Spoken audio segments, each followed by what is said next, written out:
One of the things that really stands out in my mind about this time of the year is the fact that not too long ago, I think in the past couple days, makes the anniversary of my second discharge from a mental hospital. And that's been one of the key factors that motivates me to not go back to the hospital because on my discharge, I was so happy. Being in a car, I don't know if you've never been in a car for a very long time, you forget how it feels, and every slight bump in the road, you're like, oh, that's something new. I haven't felt that in so long. But technically, it was only 9 days, so I was very overreacting. But I was not only discharged from a very intense hospital, I was also admitted to a less intense partial hospital. Now, this partial hospital is something where we experience the full benefits of being in a mental hospital, but we get to go home at the end of the day. So it starts at 9, ends at 3, and I would normally arrive around 7 ish, 6, 7 ish, and then I'd leave around 4 o'clock. So I've had my fair share of experiences with that. And that's where we're going to be taking this story today, because today's story is going to be about Thanksgiving in that mental hospital.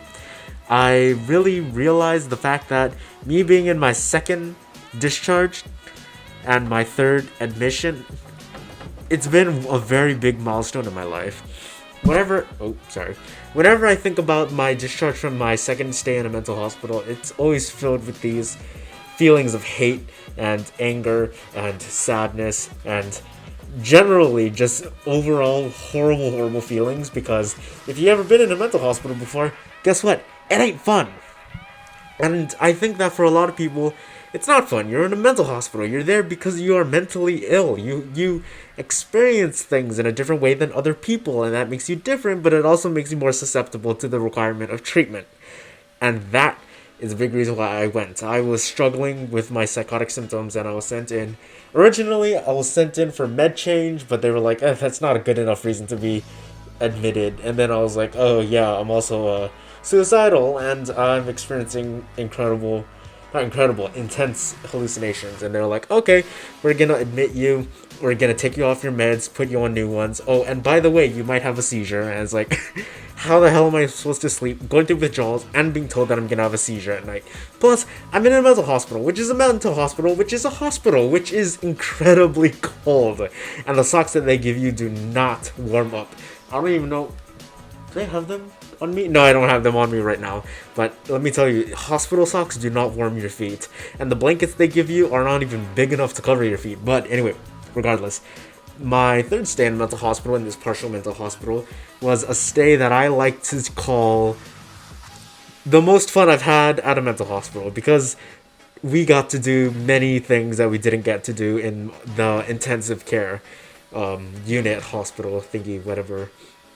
We were able to do things like cook and play games without, play games without intense supervision. We were also allowed to do work, which was very beneficial to me because I was sorely behind on work. But due to my condition, work has become a lot harder to do around now. It's hard to find the motivation, and when I do find the motivation, it's hard to think, because it's either my thoughts are going so fast or my thoughts are going so slow that I don't even know how to organize them. But regardless, like I said, we got to cook in this third hospital. So, me and a bunch of other kids, we went up to the, I don't know, like must have been like the third floor, and we cooked. So I was in charge of mashed potatoes, and that is something that I was so proud of. But we didn't have any butter or milk, so it was literally just potatoes and water. And we were eating it, and my fellow patients, they were like, oh my god, even though this doesn't have milk or butter, it's so good. And I take a bite of it, and I'm like, this is disgusting. And the way that the water reacts with the potatoes, it became more soupy rather than creamy, and it was gross, man. It was so gross. And when I was eating it, I was like, okay, I'm not gonna eat the mashed potatoes by itself. I'm gonna eat it with something, like I'm gonna douse it in gravy or something. I wasn't in charge of gravy, but whatever. We went up in sections. So there was a section of us called the first section. We went upstairs, cooked, came back downstairs, and then section 2 went up, cooked, and then came back downstairs. because the kitchen's on a different floor than us. So anyway, the second group, I was in the first group, the first section, and we went up and we cooked and we did whatever. And then the second, we came down, and then the second section came up, and they were basically in charge of finishing up whatever job we had left. It literally was just mixing potatoes, and I am so grateful that I did not have to end up mashing that thing anymore, because let me tell you something, when you don't cook potatoes well enough, they don't mash well. And I was the burners didn't get too hot. They just didn't get too hot because people were trying, the hospital, the mental hospital was trying to be a little bit more safe. I mean, they were literally giving us knives to chop up food, but I guess they were trying to be safe in the way that you need to not like intentionally burn yourself, because that's a way of self-harm. That's a sort of self-harm, and it's harder to catch when it's a burner, but it's easier to catch when it's a knife. You know what I mean?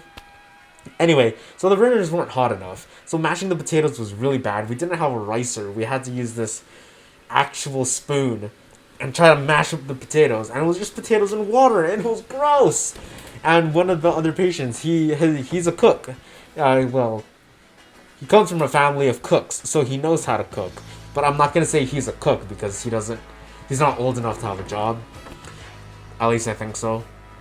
I'm not sure. If you're watching this, dude, I'm sorry. But when it came down to it, the potatoes were gross.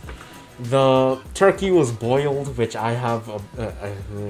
I don't like boiled food, whether that be boiled turkey or boiled eggs or anything like that. I just, yeah, boiled stuff gets to me. But regardless, another one of my patients, he is coming from a family of cooks, and he was like, "Yo, this mashed potatoes is so good," and I'm eating it. I'm like, "It's gross. It's so fucking gross." But yeah, so we got to eat. In my second mental hospital stay, it was close to Thanksgiving, so we made this tree of things that we were grateful for. It was like this 9-foot tall tree that me and one of the doctors worked on, and we cut it. We cut this. We took boards, like cardboards, taped them to each other, and then cut it into the shape of a tree. And it was really quite hard because they had safety scissors and not actual bladed scissors.